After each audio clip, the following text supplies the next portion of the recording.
research na starstruck.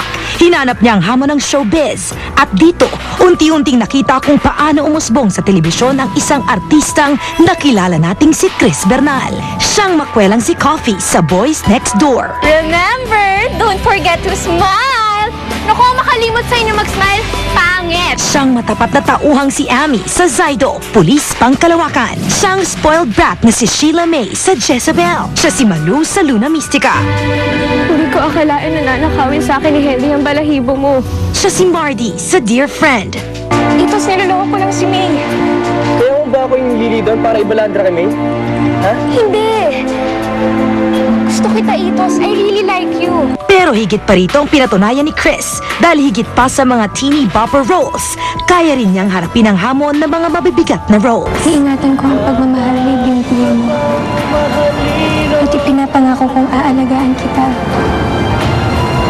At mamahalin sa hirap at ginhawa. Hanggang sa huling sandali ng aking buhay. Sa teleseryeng Dapat Ka Bang Mahalin, ginampanan niya ang karakter ng isang asawa't ina bilang si Myrna Ramos Sanchez. At mula sa pagiging bida sa drama-rama sa hapon, naging bida siya ng primetime programs bilang si Romina Estrella sa All My Life. Ano gusto mong gawin ko? Magpasalamat ako sa'yo? Palakpakan ka sa kabayanihang pinakita mo sa akin? At bilang si Lara ng The Last Prince. Salamat sa Diyos at ibinibigay mo sa akin. At kamakailan lang bilang si Jella sa Love Bug.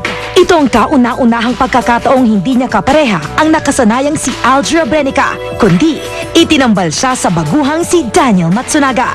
Itong isang patunay that Chris can captivate the viewers with her own charm as she continuously transforms into a versatile actress.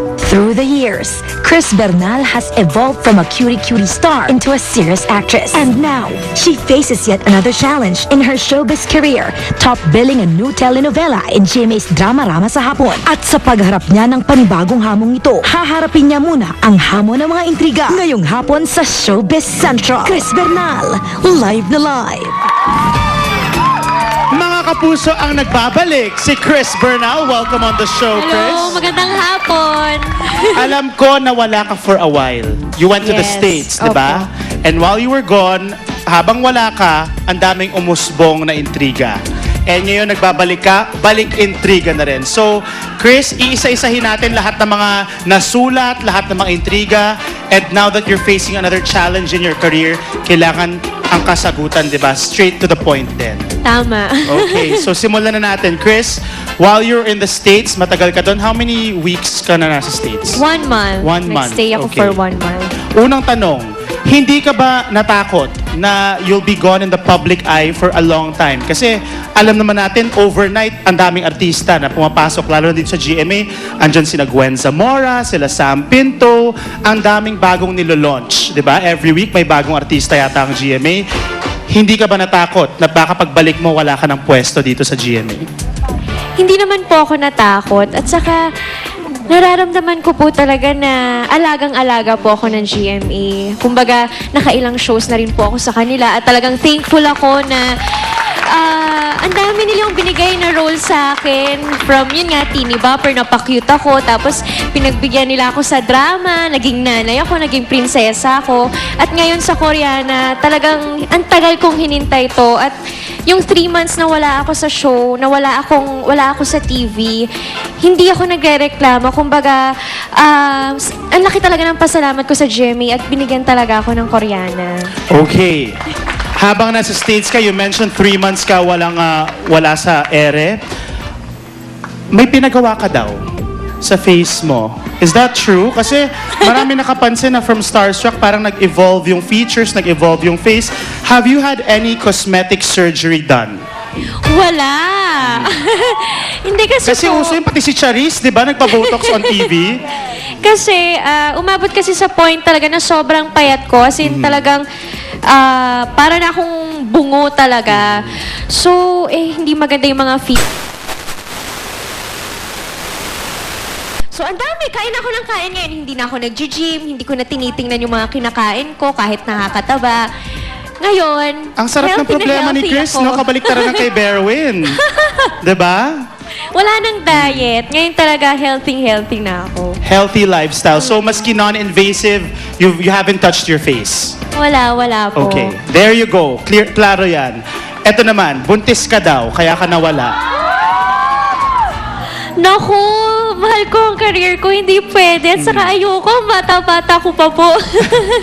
Okay, so yan, hindi rin totoo yun ha, sa mga intrigero dyan. Ito, kasi before you left, yung last show mo was with Aljur, your last primetime show, di ba, was with Aljur. Itong time na hindi kayo magkasama palagi, ano yung mga mga realizations mo na ang next project mo hindi na si Aljur, may kababa, meron bang naging positive effects at ano yung mga negative effects nito para sa'yo? Sa totoo lang, kinakabahan talaga ako kasi lagi ko nga sinasabi, ito yung una kong show na wala si Aljur.